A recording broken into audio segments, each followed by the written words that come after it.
এখন দেখবো বন্ধুরা, আপনার ভালোবাসার মানুষটির আপনার জন্য আজ অনুভূতি কি আছে। চলুন দেখে নিই আপনার ভালোবাসার মানুষটির আপনার জন্য আজ অনুভূতি কি।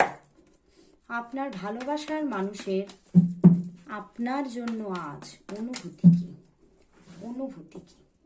একটু অন্যভাবে রিডিংটা করব।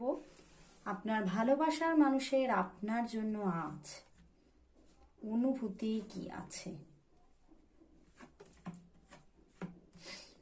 বন্ধুরা, আপনার ভালোবাসার মানুষ আজকে ভীষণ অশান্ত, ভীষণ অশান্ত। মন খালি ভাবছে কতক্ষণে তোমার সঙ্গে যোগাযোগ করব, কতক্ষণে তোমাকে কল করব। এবং উনি কিন্তু তোমার সঙ্গে রিলেশনশিপটা কন্টিনিউ করতে চাইছেন, কারণ কোথাও যেন উনি বুঝতে পারছেন তুমি না থাকলেও কিন্তু মানসিক শান্তি নেই। তুমি আছো তো শান্তি আছে। তো সেই জন্যেই কিন্তু সেই শান্তি, সেই ভালোবাসা পাওয়ার আশাতেই কিন্তু সে আবারও ফিরতে চাইছেন এই সম্পর্কের মধ্যে। তিনি আবারও ফিরতে চাইছেন এবং তার দিক থেকে কল মেসেজেস অবশ্যই আসবে। তিনি একদমই মনের দিক থেকে অশান্ত আছে।